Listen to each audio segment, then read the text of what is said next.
Hi friends, బొద్దింక Janata party ఈ పేరే చాలా వింతగా ఉంది కదూ. అసలు ఈ పార్టీని ఎవరు స్థాపించారు, ఎందుకు స్థాపించారు అనేది ఈ వీడియోలో క్లియర్గా తెలుసుకుందాం. నిజానికి ఇది కొన్ని రోజుల కిందట సుప్రీంకోర్టు న్యాయమూర్తి సూర్యకాంత్ చేసిన వ్యాఖ్యలకు ప్రతిస్పందనగా మే 16, 2026న స్థాపించబడింది. ప్రెజెంట్ జెన్జెడ్ తరంలో విపరీతంగా వ్యాపించిన ఒక వ్యంగ్య రాజకీయ ఉద్యమం ఇది. మీకు తెలుసా? ప్రస్తుతం దీనికి 1,00,000కు పైగా సభ్యులు ఉన్నారు. దీంట్లో కేవలం సామాన్యులే కాదు, రాజకీయ నాయకులు మరియు సెలబ్రిటీస్ కూడా ఉన్నారు.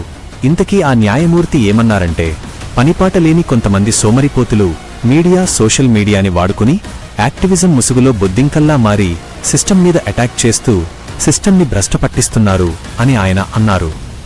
బస్ అక్కడ మొదలైంది అసలు కథ. ఓ, సిస్టమ్ మమ్మల్ని కాక్రోచ్లతో పోల్చిందా? సరే అయితే ఈ బొద్దింకలమంతా కలిసి ఒక పార్టీని స్టార్ట్ చేస్తాం అంటూ కాక్రోచ్ జనతా పార్టీ, బొద్దింక జనతా పార్టీని స్థాపించారు. దీని వెనకాల ఉన్న మాస్టర్ మైండ్ ఎవరో తెలుసా? ముంబైకి చెందిన 30 ఏళ్ల ఒక యువకుడు. వాడి పేరు దీపక్.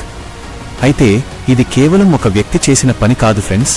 దీని వెనక అన్ఎంప్లాయ్మెంట్, ఉద్యోగాల్లేకపోవడం మీద ఉన్న కోపం ఉంది. కాంపిటేటివ్ ఎగ్జామ్స్ మీద ఉన్న ఫ్రస్ట్రేషన్ ఉంది.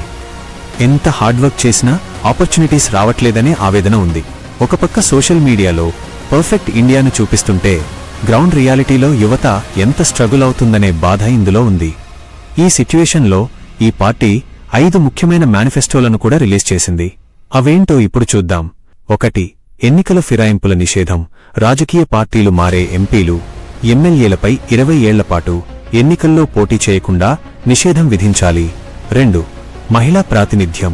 మొత్తం పార్లమెంటరీ బలాన్ని పెంచకుండానే క్యాబినెట్ పదవులలో మహిళలకు 50% రిజర్వేషన్ కల్పించాలి. 3. న్యాయ జవాబుదారీతనం.